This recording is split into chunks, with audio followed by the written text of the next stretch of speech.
Welcome. I'm Brian Usher, and my guest today is my good friend Peter Sisco, the president of Red Door Realty. Welcome, Peter. Thank you, Brian. The reason I want you to meet Peter is because he's one of the most innovative people I have ever met. Ooh, that's high praise, Brian. Maybe too high. Well, here's the proof, folks. Do you know any company in London using an alpaca as its mascot and its spokesman? Well, stay tuned. There's a lot more to this story. Let's get started, Peter. Before stepping into real estate, you had a very successful career in retail sales and marketing. That's true, Brian. He's being modest, folks. Peter has some very entertaining anecdotes about his days in retail, which he will share with you when you meet him. Peter, 8 years ago, you founded Red Door Realty, becoming its president. Red Door's beginning is a great story. Go ahead, Mr. Sisco, fill everyone in. Well, Brian, I can trace Red Door's origins back to the early 1980s. My first job out of high school was at a finance company, chasing down people who had fallen behind in their consumer loan payments. I didn't like that role, Brian. There were times when I felt like Tony Soprano. How long were you there? Well, only for a quick cup of coffee, really.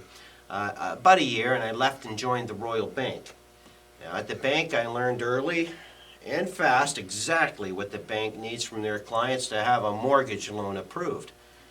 My mentor had always been Ken Harper. Yeah, sure. Ken was a wise old finance pro, and I learned a ton from him. And some years later, when I opened Red Door, Ken's mentorship in mortgage loan approvals, etc., paid off in spades. Peter, I want you to speak more about Ken in a few moments because he was a pivotal figure in your life. First, why did you leave the Royal Bank? Well, I left the Royal Bank because the Royal Bank just wasn't what I'd hoped it would be. When I was working in the finance business with Ken, I had more direct mentorship with Ken, and I missed him big time when I left. I was just a number like everybody else.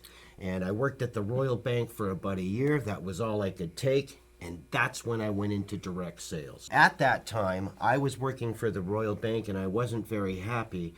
And I had a big brother who was working in retail sales, and he was having the time of his life. So I decided I'm done with the bank, and I'm moving in this direction, and that's how I got into sales. During this first time, were you strictly in sales? Yes. When I left the Royal Bank, I left the security of a poor job with poor pay, and I went into a retail big ticket where you're paid based on how well you do, and I tripled my income overnight, Brian. Well, it's obvious, Peter, that this philosophy is now what underpins Red Door Realty today. Did you have any other management duties? Well, yes, I did. I was responsible for all of our stores' marketing, and that meant I had to flex my creative juices to develop eye-catching sales campaigns. The role continued to expand to the point I became a regular on 3 local radio stations, voicing new radio spots each month. Peter, why didn't you do some TV ads? Well, I did, Brian, but, you know, as you can see, I've got a radio face, not a TV's face. And that brings a story to you, Brian. Do you recall the first time we met? I was burnt out, I'd hurt my foot, and I needed a change. So I decided I should take piano lessons. I remember those days, Peter. And I remember the first time you came hobbling through the front door at Alpha here with a sprained limb and on medication that was doing some marvelous things to you and a big chip on your shoulder. You wanted a music teacher worthy of your piano playing. Am I right? Well, I'm afraid so, Brian. I was a little full of myself. Wasn't I? But I straightened it. You straightened me out pronto. You sat down at your baby grand and played a Duke Ellington piece that should have been performed at Carnegie Hall. I knew then I was in the presence of a true professional musician. Well, you had a long way to go in your piano. But you know, I could see how determined you were. And I remember thinking, this guy's got a lot of chutzpah in him. So we began, and that was the beginning of our friendship. And we worked weekly. Yeah, so true, Brian. We became great friends. Good friends. My 30-minute piano lessons turned into 90-minute piano lessons. There was 30 minutes of abuse, 30 minutes of chatter, and we did find a little time for the piano lessons as well. But, really, it was more life lessons than piano lessons for most of the time. They were wonderful times. And, I really need to thank you publicly because you gave me some really sound advice.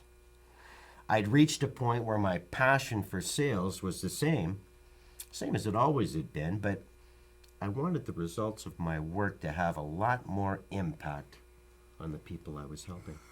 We talked a lot about that, Peter. Then providentially, you crossed paths. Again, we come back to Ken Harper. Ken was a guy that I kept running into. We'd bump into each other every 3 or 4 years, sit down and have a coffee. Ken only worked in the finance business for 4 or 5 years after I left. He opened a real estate brokerage in the late 80s, and he was having the time of his life. And finally, after about 25 years, it was the right time for me to get into real estate. And I didn't talk to anybody other than Ken Harper because there was no point. Ken had his own brokerage with Classic Realty. He gave me one-on-one or one-to-one attention, and Ken was a good guy. He was the president of the real estate board for a year, and coming from a small brokerage as opposed to a great big one, that means something. It took some chutzpah for him to do that. Well, there are those that would say nothing happens by accident in your life.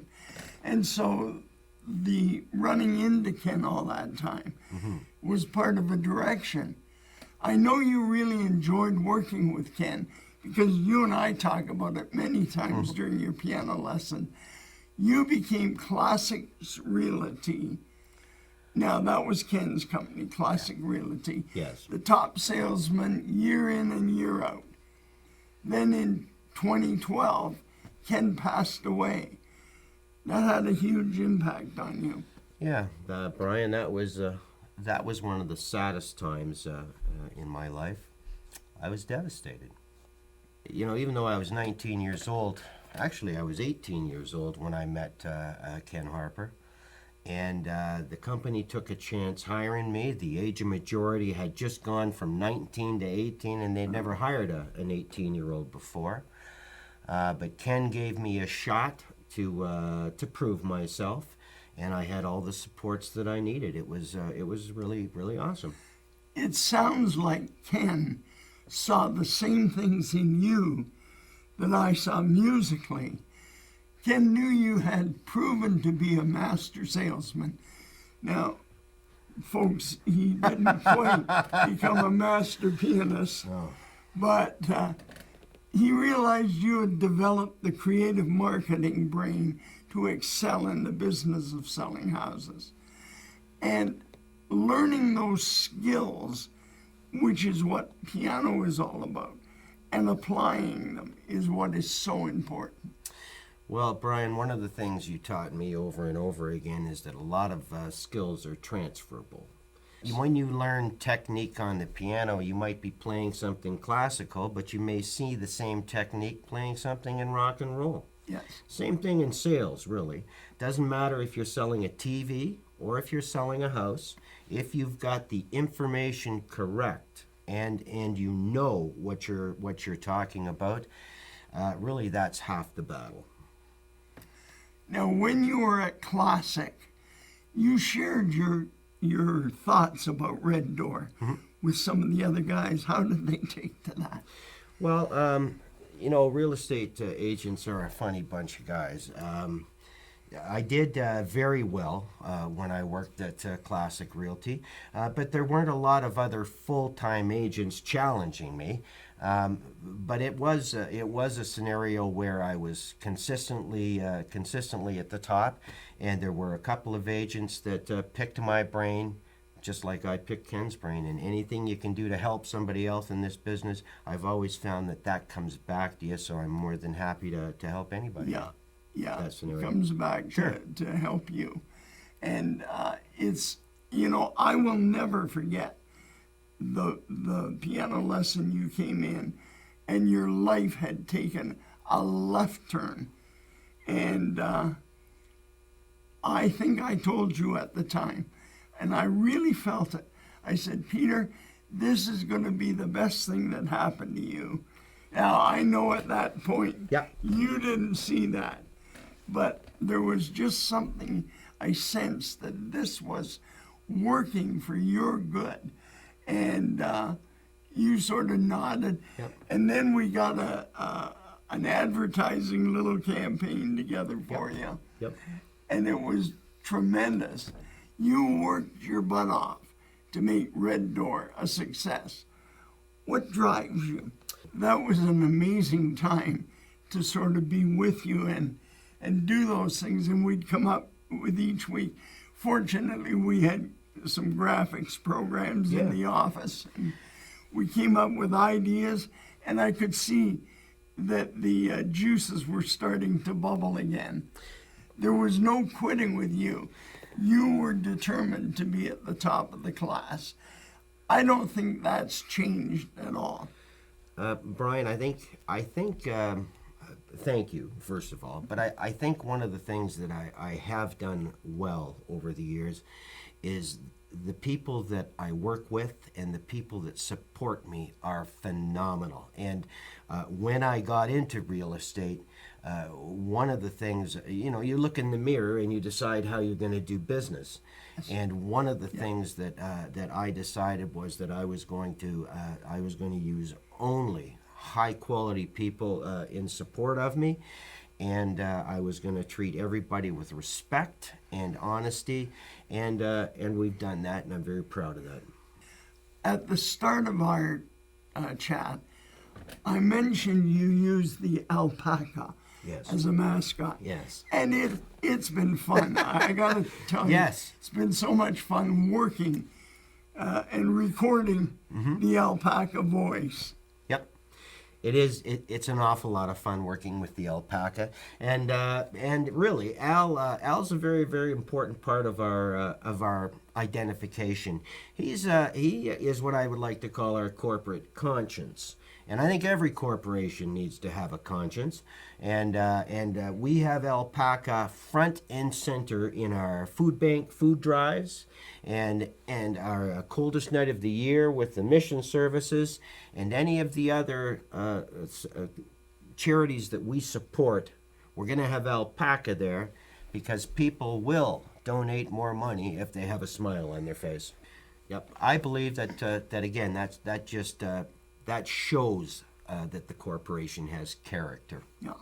Well, Brian, I think the first thing I'd like to say to you is thank you for all of the help and support that you've given me over the years. And if we are listening to the people we work with, they will know that we care. Yeah. And you listen. Red Door listens. My friend, thank you for being with us Thank you, today. Brian. Appreciate that.